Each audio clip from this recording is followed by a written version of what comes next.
Queridos amigos, abrimos el rincón esta tarde-noche por poner un sitio, un día o una hora. Te decía que abríamos el rincón pidiéndote perdón quizás por esta voz que no sale tan limpia como tú te mereces. Y es que la alergia tiene estas cosas. Máximo cuando te han tocado un poquito ahí en la garganta. Y no es que quiera disculparme, es que quiero que seas partícipe también de lo que aquí hacemos.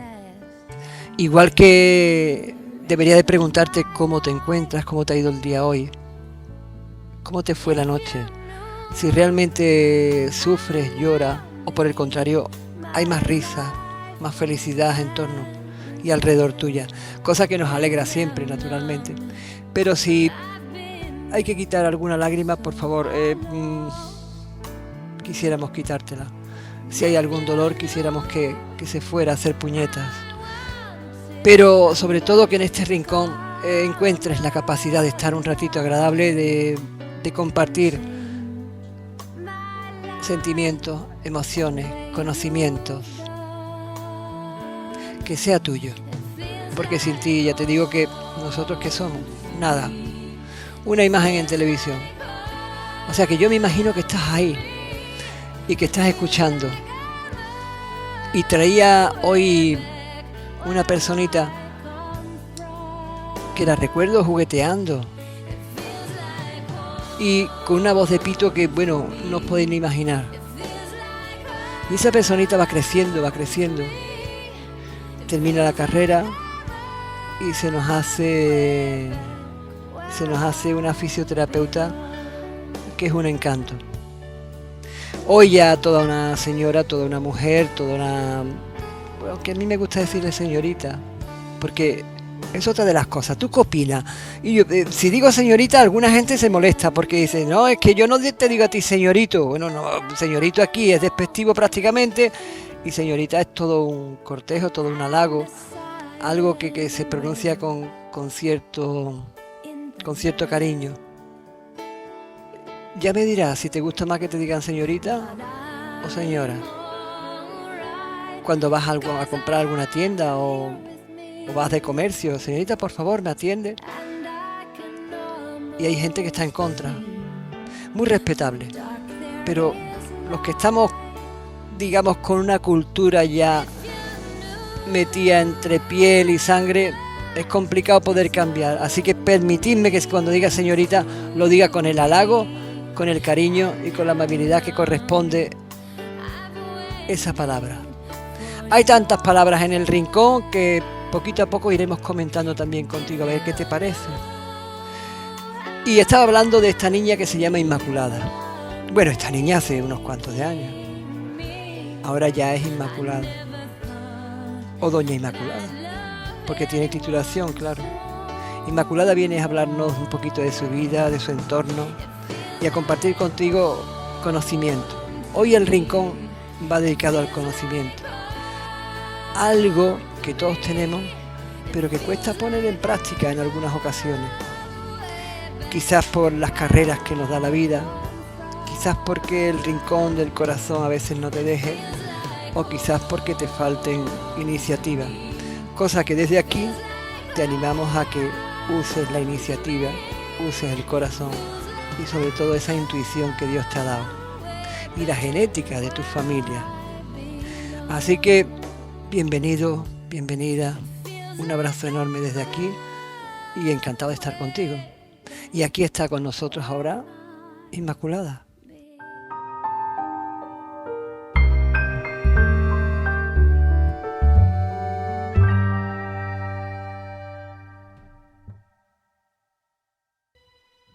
Hola, bienvenida. Decirte buenas tardes, buenos días, buenas noches, siempre, pero con que te diga bienvenida, estamos encantados, sobre todo yo, de tenerte aquí cerquita. Además no es una persona que se hizo de rogar, sino que me dijo, vale, déjame que te busque un hueco y de momento estoy contigo. Y mi primera pregunta así es decirte, ¿cómo te ha ido el día hoy? ¿Te has encontrado a gusto? Muy bien, muy bien. Bien. La verdad es muy bien. Cuando acabo la jornada laboral, pues estoy estupenda. Fuera de cámara estábamos hablando de que cuando llegaban estas horas que ya dedicabas el tiempo para ti y dejabas los pacientes, que cómo no llegabas a terminar las películas que ponías, que si no era muy interesante, los ojos te rendían y el sueño acababa contigo. Y es que algunas veces no somos conscientes de la fuerza que estamos utilizando a la hora de trabajar. Y cuando el sueño te coge por los brazos y te lleva a su mundo, a ese mundo de Morfeo, no te puedes resistir. Sí. Bueno, entonces el día ha ido bien y vamos a empezar con esto. ¿De dónde te viene a ti el querer ser fisioterapeuta? Pues yo no lo tenía nada claro, nada. Yo de hecho me planteé en segundo bachillerato, yo no tenía ni idea de lo que quería hacer, lo que quería estudiar, porque, bueno, la niña de las buenas notas, que al final todo lo que planteaba, uno u otro, sobre todo en el colegio y en el instituto, siempre me decían, no hombre, ¿cómo vas a estudiar eso? ¿Tú puedes hacer algo más? ¿Algo más qué es? Algo más no, lo que te guste, lo que tienes que estudiar. Hay que estudiar lo que a cada uno le guste y ya está. Total, que yo me lo pensé mucho. Y ahí estaba, digo, nada, que con el papel de encima de la mesa, digo, algo tengo que poner. Alguna carrera tengo que poner para ver dónde meterme.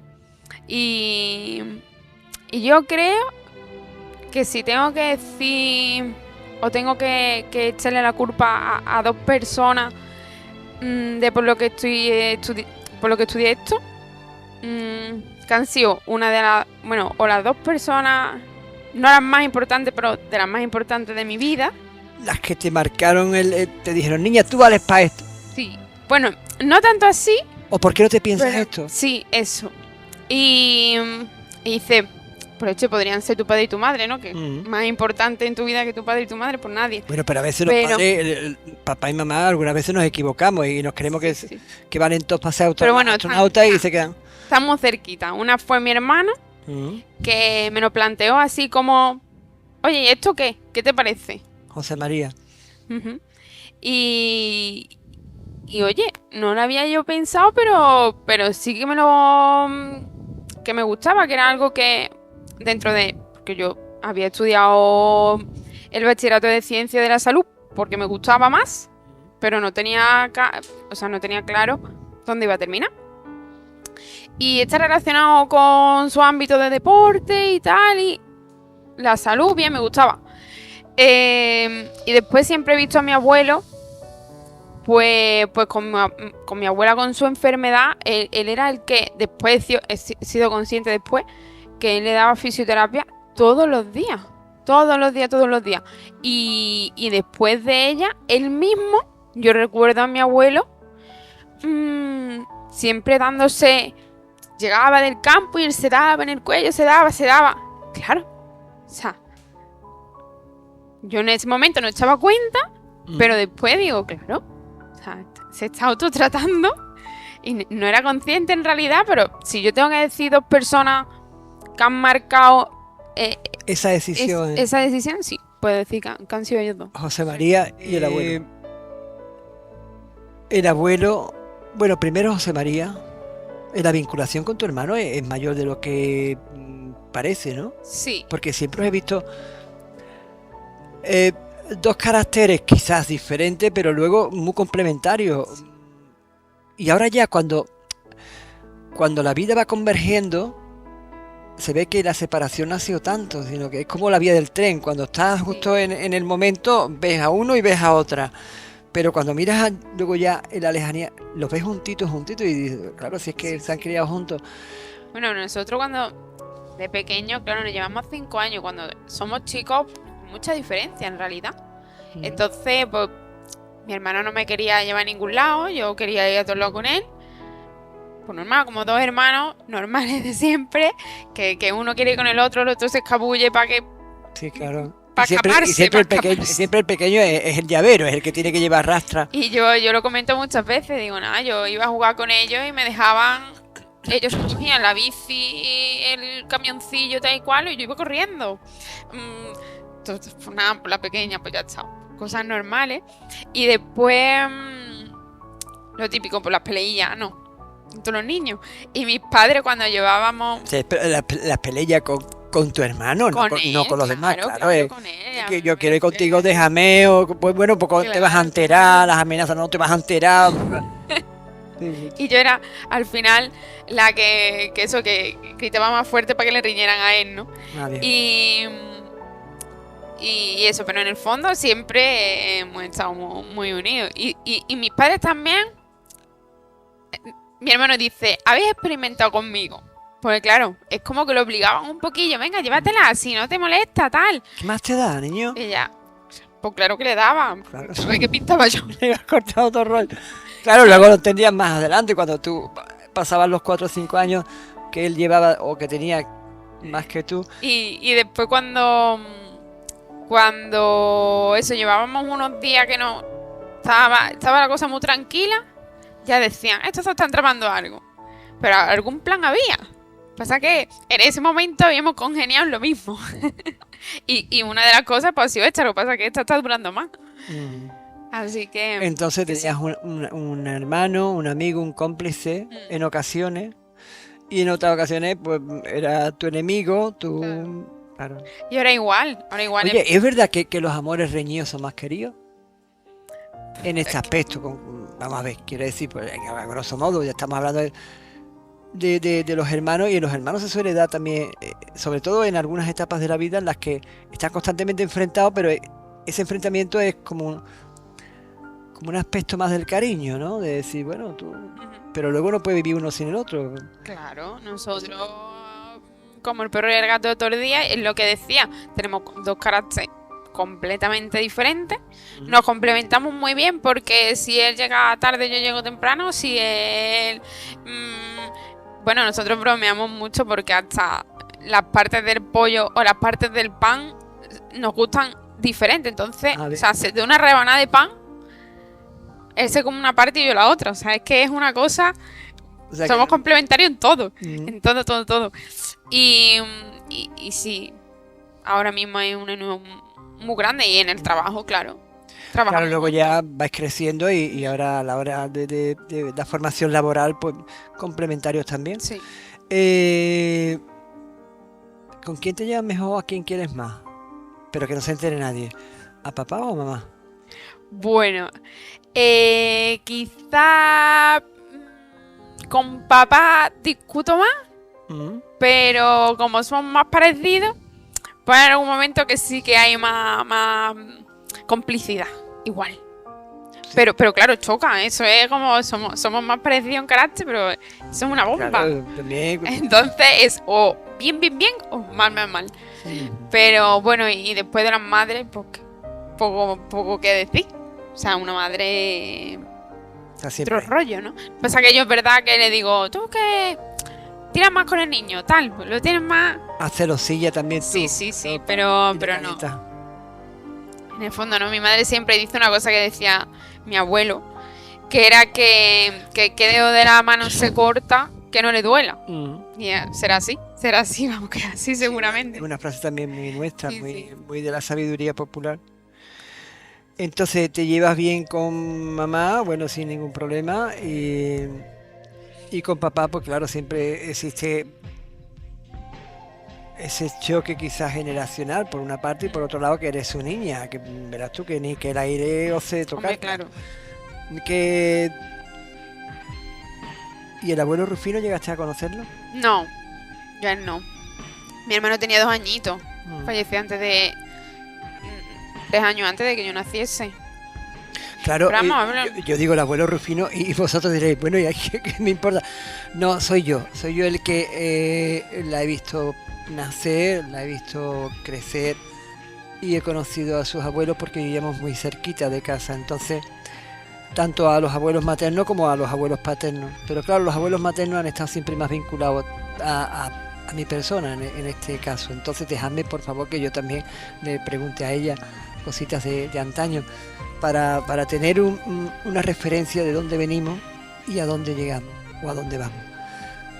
Entonces José María en segundo de bachiller te dice, oye, ¿por qué no te planteas esto? Porque claro, pero ya previamente habías tomado la decisión de optar por el bachiller de sanidad, o sea, de ciencia. Claro, yo estudié el bachillerato de ciencia, pero porque yo decía, bueno, ¿qué me gusta más? ¿Esto o esto? Y la verdad que la ciencia de la salud era lo que más me gustaba. Y por ahí fui decidiendo. Yo cuando no sabes lo que estudiar, tal, digo, por las asignaturas que le gusten. Si no sabes qué vas a hacer, pues lo que te esté gustando al final. Selectividad. Hice selectividad. Universidad. Y a la universidad. Entraste del tirón. Sí. ¿Has perdido algún año? No. ¿Te adaptaste bien a los inicios al mundo universitario y demás? ¿O? Creo que me adapté mejor fue como... Es un cambio grande, ¿eh? Bastante grande. Pero yo venía con un nivel de autoexigencia muy grande. Muy grande que lo pasé mal. Lo pasé mal porque yo siempre que... Y sobre todo cuando son pequeños los niños siempre digo... no lo tenéis así.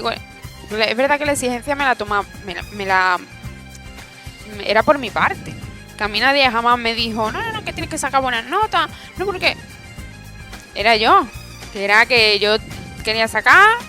Yo no era por la nota. Tu carácter era así, ¿no? Yo quería que el esfuerzo que yo había puesto en estudiar, por ejemplo, en este caso, como dice mi padre, es que ese era tu trabajo, estudiar, ¿no? Cuando eres niño. Pues yo quería que se reconociese el esfuerzo que yo había hecho y verdaderamente la forma que tiene ahora mismo la educación, bueno, por lo menos cuando yo estudiaba, era eso, al final una nota del examen que igual no refleja siempre el esfuerzo que se hace o los conocimientos que se tienen. Pero bueno, al final era así. Y yo venía de eso, de tener un nivel de autoexigencia grande, de estudios complicados, y porque fisioterapia también necesita una nota alta. Pero sí, cuando entré en la facultad, yo dije, esto va de otra manera. Esto ahora ya no es un examen que haya que estudiar continuamente y otro. Tienes una evaluación que tienes que organizarte bien y al final un examen donde te la juegas todo y ahí es lo que hay. Y bien, me gustaba tener mis apuntes muy ordenaditos. O sea, yo dedicaba más tiempo a hacer apuntes que después estudiármelo, porque claro, haciéndolo ya te lo sabía. Claro, pero bien, mucho mejor, de hecho. Mucho mejor que los estudios del instituto y del cole. O sea que no fue tan fuerte como... O no fue el choque tan brutal porque ya estaba como preconcebido ya la idea. Aunque luego el grado de autoexigencia, como tú dices, era cosa tuya. Pero que te adaptaste bien a los estudios. Oye, ¿y anécdota? ¿Te lo pasaste bien allí o hubo momentos más malos que buenos? ¿Cómo se lleva el mundo universitario en fisioterapeuta? Claro. Porque... Sí, momentos muy buenos, porque además es una carrera muy peculiar. Date cuenta que es muy práctica y nosotros practicamos entre nosotros. Había grupos de práctica y era entre compañeros. Y el primer día es como, hay muchos memes y tal en internet de... ¿Te tienes que quitar la camiseta? Sí, claro. Te tienes que quitar la camiseta. Y es como el primer día que te pone, como va, que te va a tener que quitar la camiseta delante de otras 20 personas que no conoces. Y nada, eso al principio, pues, con un poco de reparo, cuando ya te las has hecho 20 veces, pues ya aquello era... Tuve musculatura, piel y tendones, nervios y tira para adelante. Sí, pero... Y eso estuvo muy guay. La verdad que sí. Después, hombre, yo vivía aquí en Tocina mientras estudiaba en Sevilla y sí que los viajes, pues, salía de aquí muy temprano para llegar a las 8 de la mañana allí. ¿Cuál era el horario que mantenías en el nivel universitario? Por lo menos los primeros cursos, porque luego ya conforme vas avanzando, sí, la teoría se va convirtiendo también en práctica. O sea que ya tienes que ir, pero los primeros horarios, ¿cuáles eran? Nosotros teníamos seminarios prácticos desde primero. Todas las asignaturas tenían seminarios prácticos. Que no es lo mismo que después la asignatura de práctica que tú haces después en el hospital o en clínica. que eso es en tercero y en cuarto. Nosotros desde el principio sí empezábamos con práctica, pero el horario, bueno, había dos. Yo estaba en horario de mañana y también había horario de tarde. En el horario de mañana, yo de 8 a 12 eran las teóricas y de 12 a 2, y había 2 días que íbamos de 4 a 6 las prácticas. Casi más horas de prácticas que teóricas. Más o menos, realmente. Más o menos equilibrar unas 8 horas de trabajo diario. Y nada, eso pues, muy bien, lo hemos pasado muy bien, claro. Yo decía, muchas veces decía, digo, o los compañeros, ¿no? A lo mejor que estaban estudiando otra cosa, que estaban, sobre todo en la zona de educación, allá en Viapol y eso, donde estudió mi hermano. Yo decía, la gente todos los días a mediodía se toman una cervecita y nosotros tenemos más horas lectivas que nadie, ¿o cómo va esto? Además las prácticas eran obligatorias, no podía faltar. Claro. Y claro, pues de 8 a 12, pues faltar las clases de 8 a 12, pues tampoco podía hacer nada divertido. Entonces, claro, hemos pasado mucho tiempo allí, muchas horas allí entre nosotros. También nos hemos tomado nuestra cervecilla. Bueno, claro, pero estaban los fines de semana, que en un momento dado también se podía coincidir o se podía hacer una quedada. Sí. Pero después es verdad que el ambiente en clase es como... Los profesores lo decían mucho. Dice, comparado con otras carreras, tenéis muy poco compañerismo porque es como... Habéis sido los que sobresalían en clase y ahora hemos metido a todos en el mismo hoyo. Y éramos como gallos de pelea allí a ver quién era. Y eso es verdad que cuando lo dijo fue una profesora en este caso, digo, hay que ver, ¿eh? Con lo fácil que sería de la otra forma, ¿no? Sí, quizás. O sea, trabajar más en equipo, sí. Sin competitividad, sin... Pero sí que es verdad que la había. Y eso pasa, pues al final cuando... Es triste porque a lo mejor hay alguien que saca peores notas. Es lo que te decía antes, muchas veces los conocimientos no se miden en una nota de un examen. Pero bueno, al final hay un baremo que por claro, algún pero lado... Date cuenta que también veníais de digamos, desde que entras en preescolar hasta que terminas bachiller, te dicen, este es el tema que te tienes que aprender y esto es sobre lo que te voy a preguntar, y un día y otro día y un año y otro año y otro año, y entonces vas con la mente puesta en la competición, en decir, bueno, yo es que no me voy a quedar atrás, ni este va a sacar más nota que yo porque tenga la cara más bonita, o sea que yo me lo he currado, yo me lo he trabajado y yo voy para adelante. Saltando ya eso, que tú ya descubres que tu vocación es fisioterapeuta, ¿eso que fue en primero, segundo, en tercero, en cuarto? Porque tú puedes entrar a la universidad y después del primer año decir, esto no lo quiero ni bendito. ¿Cuándo descubres tú que tienes esa vocación especial de poder moldear? Pues si te digo la verdad, bueno, nosotros entramos y tenemos un concepto de la fisioterapia, o por lo menos yo, creo que casi todos, porque yo tenía compañeros que no habían ido al fisio en la vida. Digo, si no has ido al fisio en la vida, no sabes a qué se dedica lo que tú estás estudiando, a qué te vas a dedicar tú en un futuro. Pero bueno, tú entras con unos conocimientos de lo que es la fisioterapia y conforme vas aprendiendo te das cuenta todo lo que no sabes. Yo sigo formándome a día de hoy y cada día me doy cuenta de todo lo que me queda por aprender. Entonces es como súper frustrante que mientras más aprendes, lo que haces, lógicamente tienes más conocimiento, pero eres más consciente de lo que te queda por aprender y no sabes. Y eso es... ¿Crees que algún día llegarás a aprenderlo todo? Hombre, todo yo creo que es imposible. Es imposible, el cuerpo es muy complicado. Entonces, como decía el griego antiguo, solo sé que no sé nada. Totalmente. O sea, estás descubriendo diariamente... Sí. Además es una ciencia verdaderamente que está completa, o sea... Cada día se estudian cosas, se descubren cosas nuevas. Ahora mismo se está estudiando mucho sobre el dolor.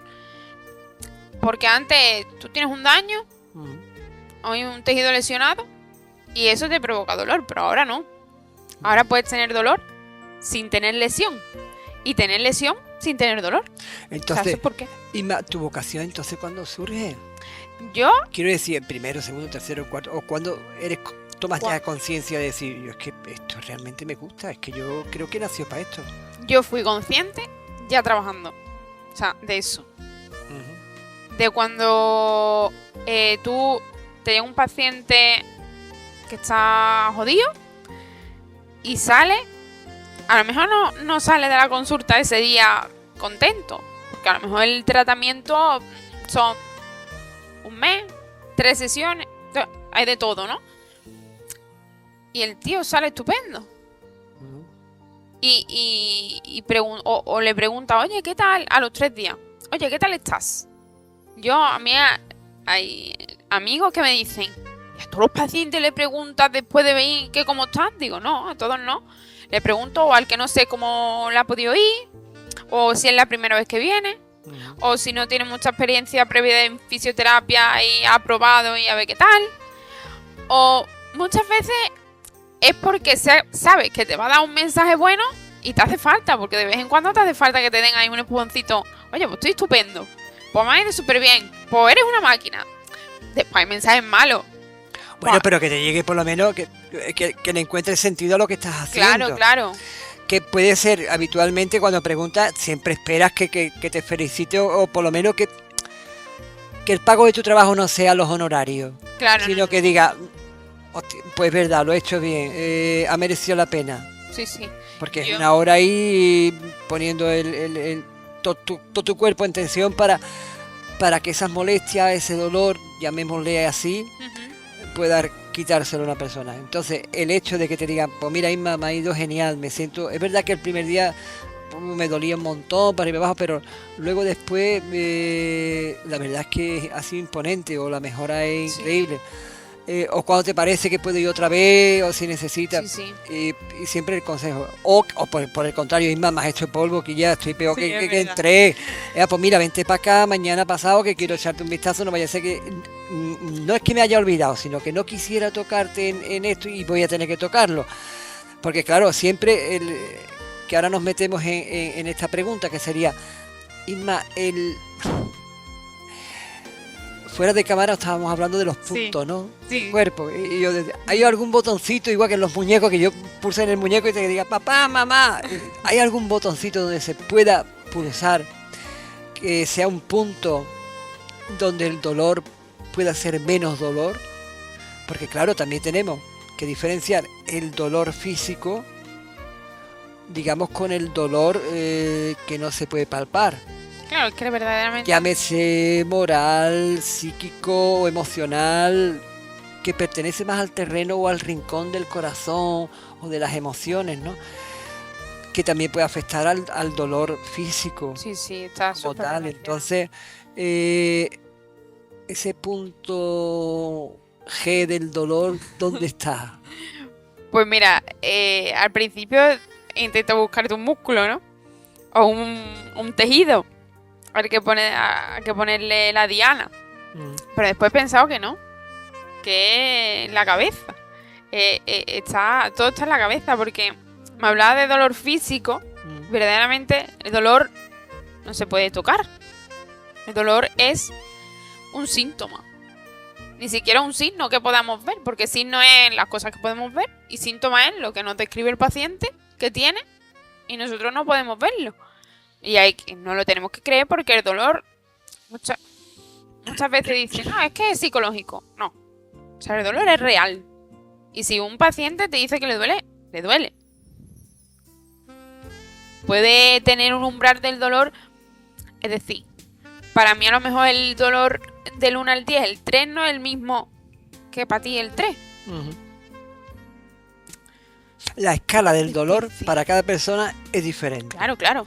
Y de acorde al punto ese que has llegado a la conclusión de que es verdad que el punto del dolor está en tu cabeza y que el dolor digamos, llegamos a la conclusión de que no tiene un termómetro donde medirlo, no tienes un un colorcito. Bueno, sí, si te das un golpe te suele salir moratón, amarillento, y te dice, pues te has dado un buen porrazo, guapo, aquí tienes un moratón.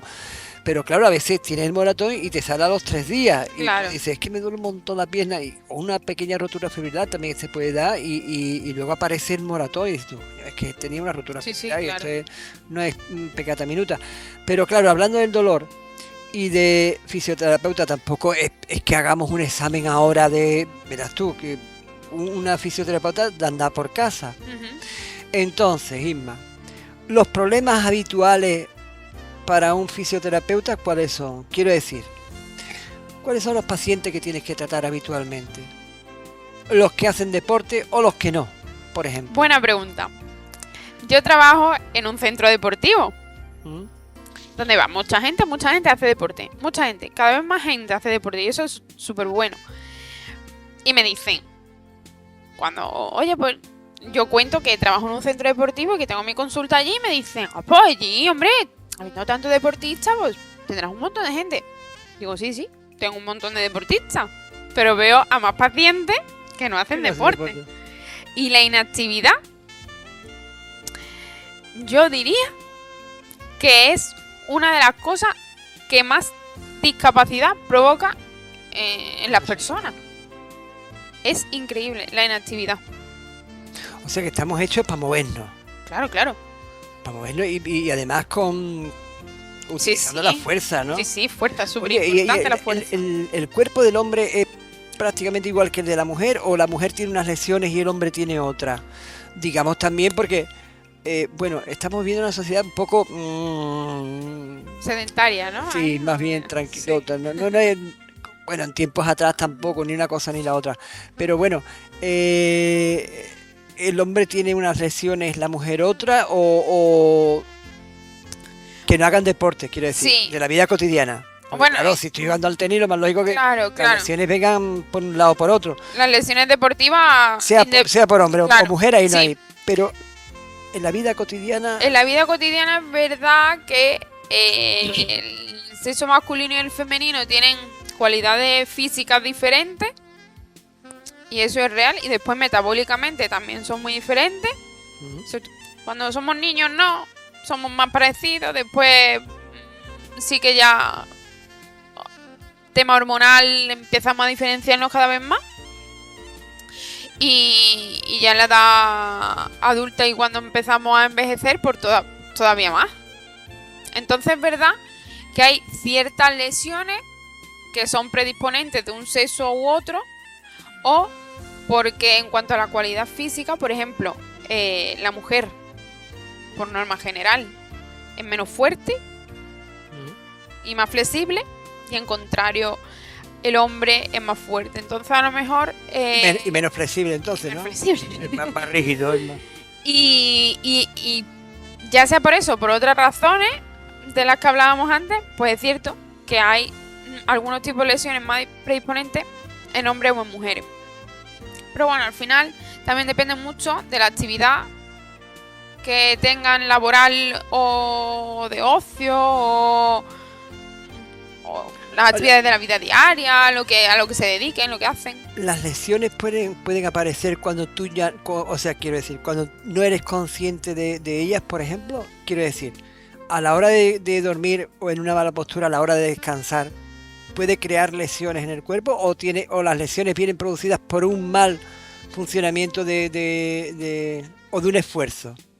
Siempre hay situaciones, nosotros las llamamos factores intrínsecos dentro de nosotros que lógicamente están presentes y después hay otros factores del medio que pueden ser que claro, si te pillas toda la noche durmiendo con el cuello así, pues igual cuando te levantas dices, leche, esto yo no estaba en una buena postura.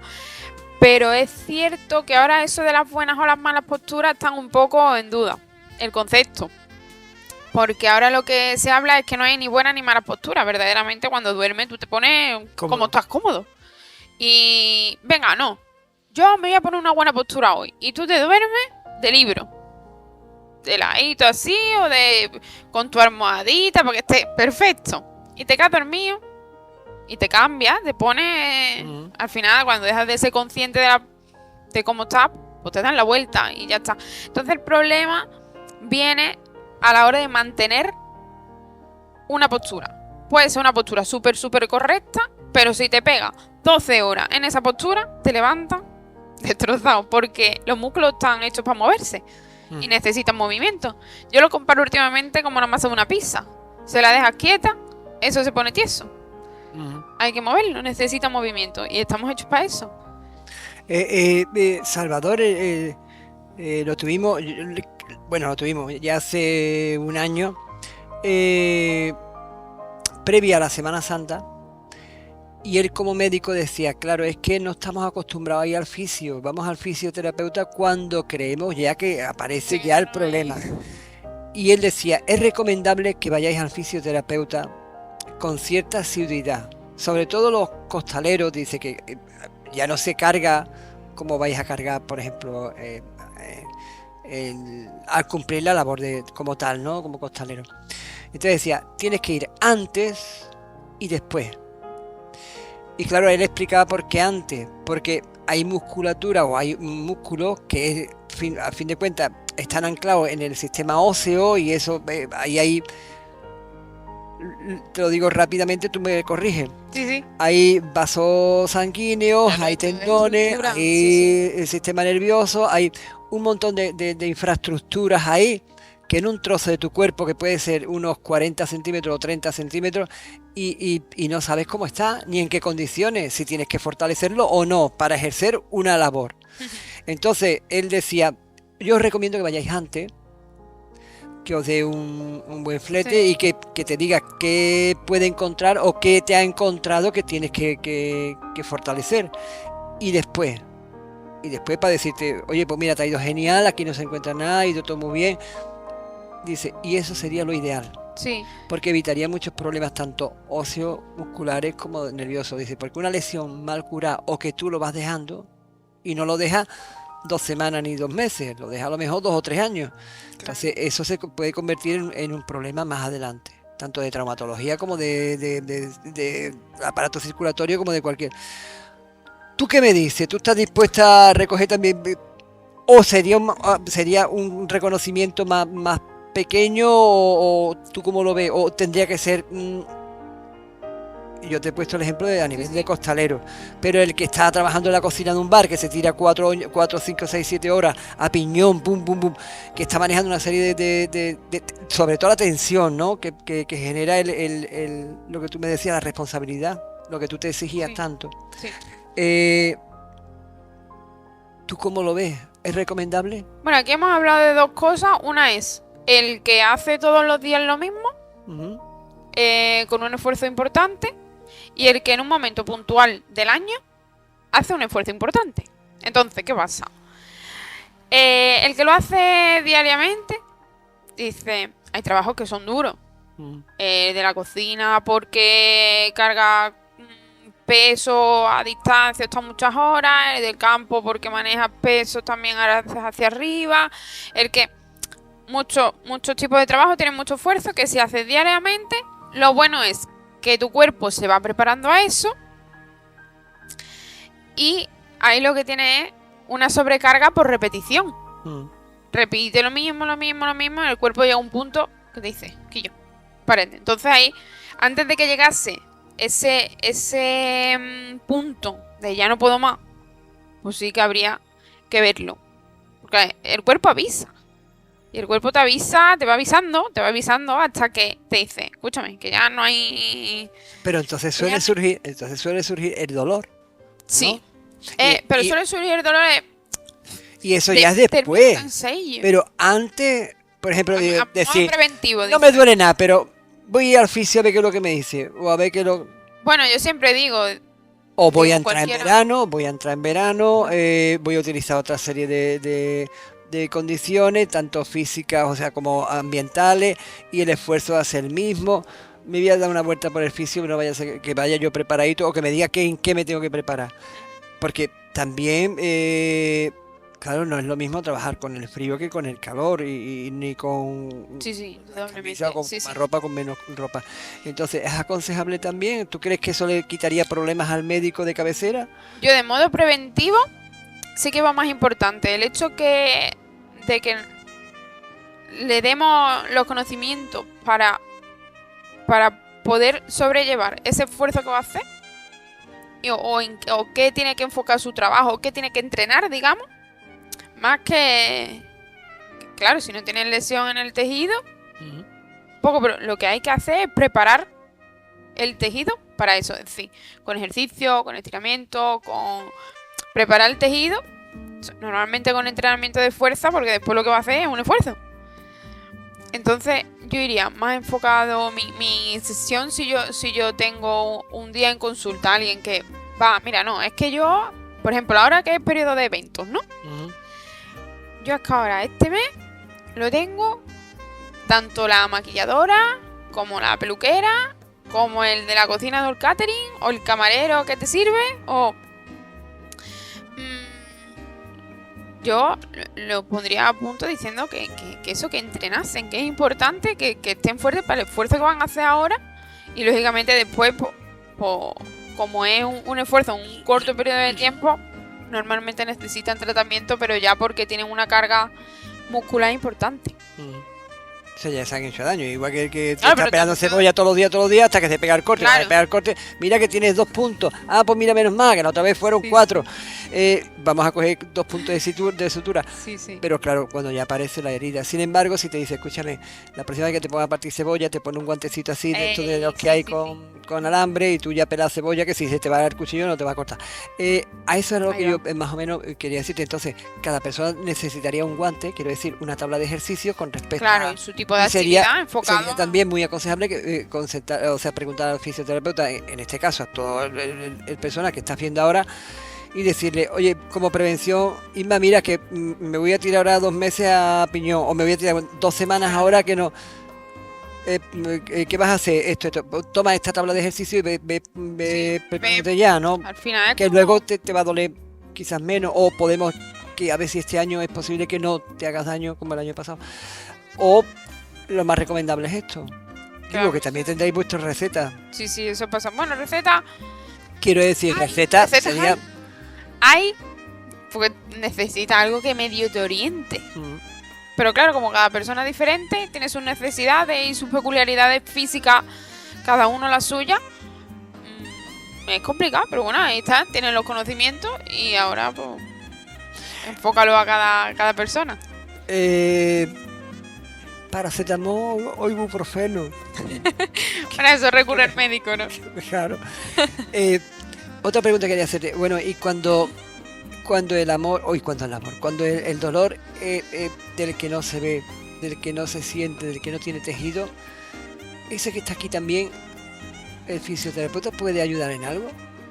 Sí, cada vez más estamos estudiando sobre el dolor, porque lo más complicado, claro, lo fácil es, te ha hecho daño, lo que hablamos antes, una rotura muscular, estás jugando al tenis, una rotura en el gemelo, soluciona la rotura, se va el dolor, listo. Pues eso es lo de menos, eso es lo menos. Después te ponía el ejemplo también que hay lesión sin dolor, y hay verdaderamente que después, por ejemplo, hay veces que con la edad el tendón se va deteriorando, y el hombro al abuelo no le duele, pero de repente ves que tiene aquí un burtillo de un músculo que se le ha caído. ¿Te duele el hombro? Pues le dolerá, ¿no? El hombro y todo su alma le dolerá al pobre hombre. Pero específicamente eso no, porque el tendón se ha roto, se ha ido deshilachando, y tiene un tendón roto y no le duele. Por ejemplo, por ponerte un ejemplo, hay otros muchos casos, pero... Y hay una lesión en el tejido y no hay dolor. Hay hernias discales, ahora que es súper famoso eso. Todo el mundo tiene hernias, y es real. Todo el mundo tiene hernias discales. Pero hay solo un porcentaje pequeño de hernias discales que son la causa del dolor.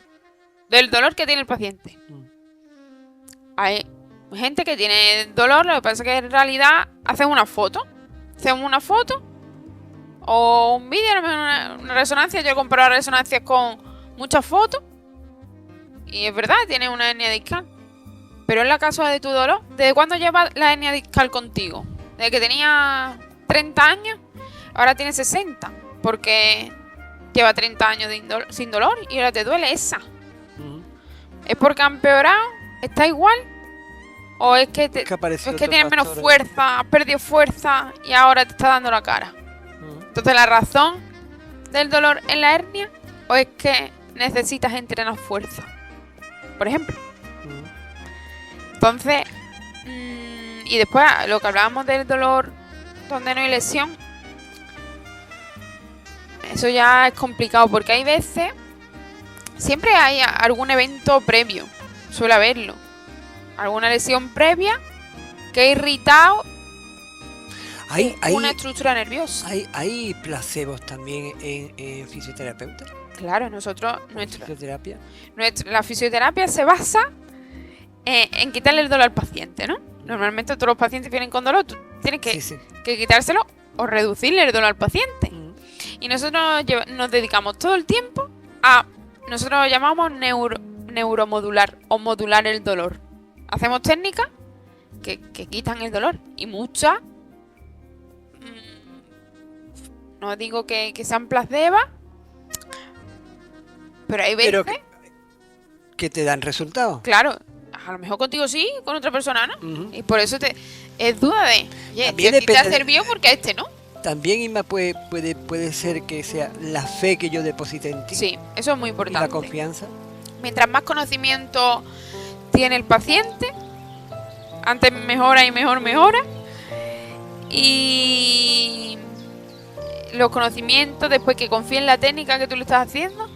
Es decir, por ejemplo, una manipulación, lo que llaman, no, es que a mí me gusta que me crujan. Eso es una técnica una técnica como otras muchas otras.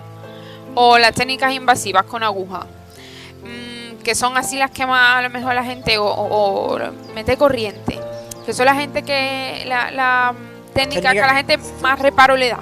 Que bueno, eso del masaje todo el mundo lo conoce.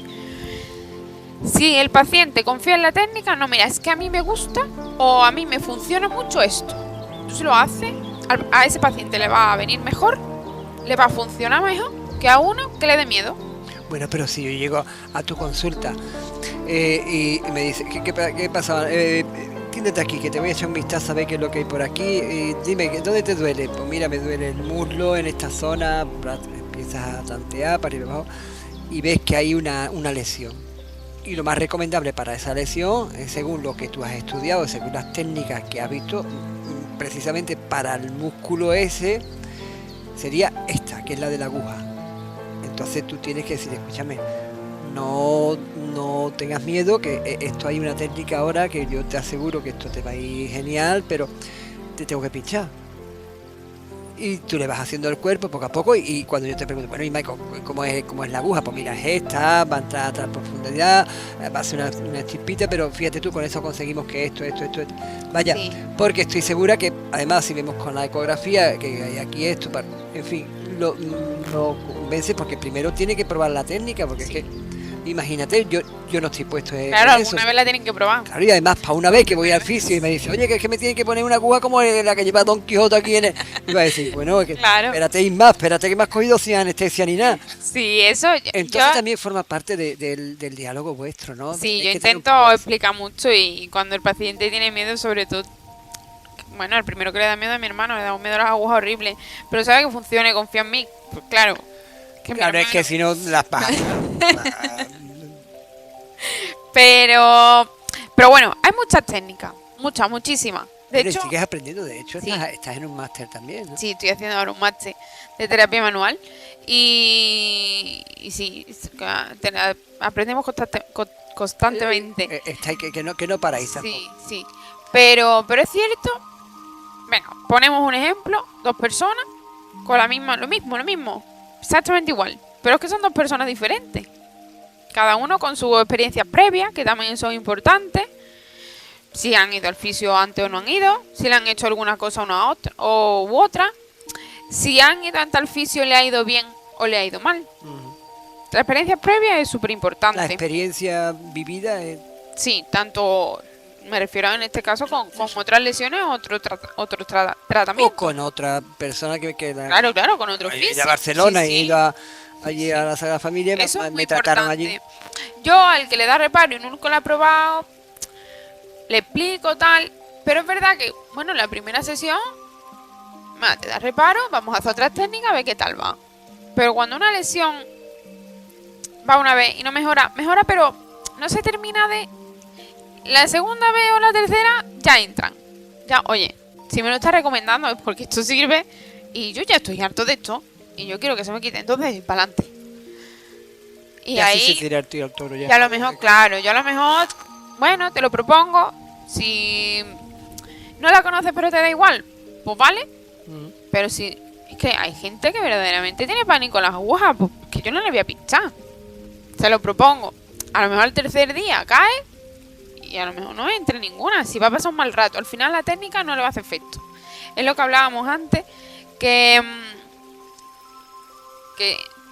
yo he estado estudiando que el paciente empieza a mejorar desde que decide, piensa, claro, desde que decide ir al fisio. Ni siquiera de cuando lo llaman, ni cuando va, sino desde que decide. Ya esa es una técnica, que no es una técnica, pero es una manera de modular el dolor. Porque ya el paciente es consciente de que un problema hay, que tiene dolor y que tiene que solucionarlo. Entonces, te voy a poner otro caso. Yo he perdido un familiar muy cercano, me siento deprimido, estoy yendo a un psicólogo para que me ayude a vencer esto, pero aparecen unos dolores musculares, tanto en cintura como en piernas, como en articulaciones o digamos X. Y me recomienda al psicólogo y al fisio. ¿Tienes conocimiento de que las emociones causen dolor en los tejidos físicos? Seguramente había Vaya dato. una zona, digamos el cuerpo, pues cada persona tiene una zona que es más debililla.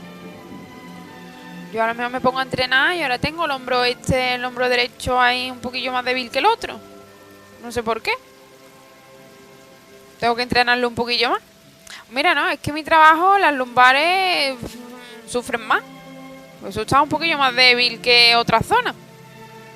Y encima me pasa eso, con un evento que emocionalmente me tiene un poquillo depre. Pues sí, está muy relacionado. Está muy relacionado, pero no creo que sea la causa del dolor el estado emocional.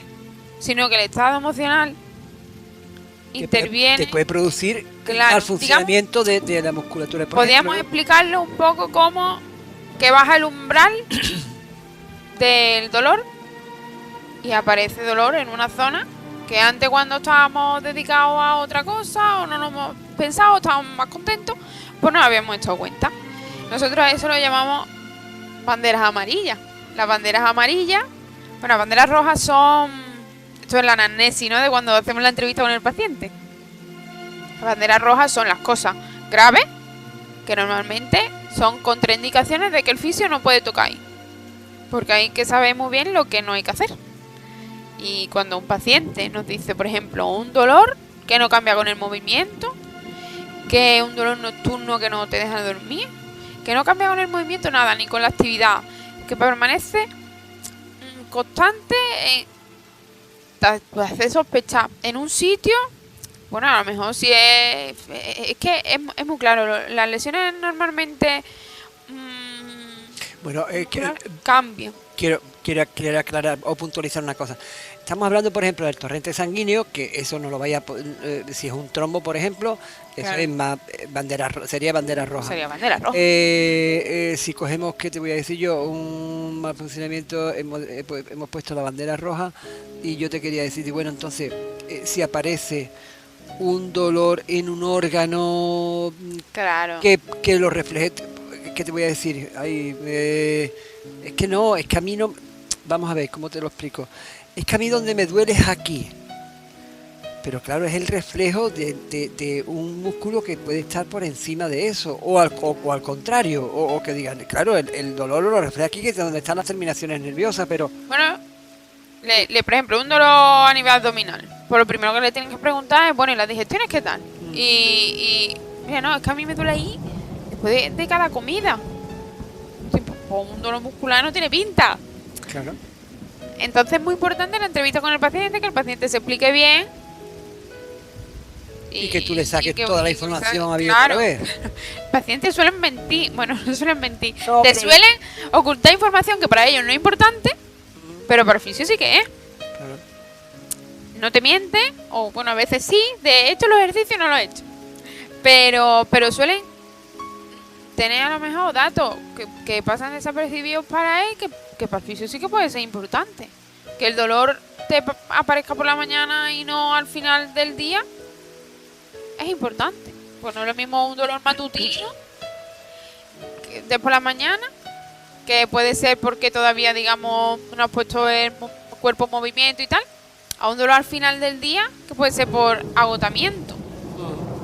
Son diferentes. Entonces, cuando te encuentras con una bandera roja, tomas un folio y le escribes una nota, lo metes en un sobrecito y le dices, dáselo a tu médico de cabecera. Sí. Y cuando no lo tengo, claro, cuando es una clara bandera roja, de que sospechas algo más importante, sí. El otro día, por ejemplo, yo tuve una paciente que yo le pregunté, vino con un dolor a nivel cervical, que es súper normal, en un lado. Yo le hice muchas preguntas y sobre todo para descartar cosas, porque ella me dijo en algún momento, es que hasta los ganglios tengo. Digo, bueno, te ha mirado el médico, te ha mirado el ginecólogo, te han hecho ecografía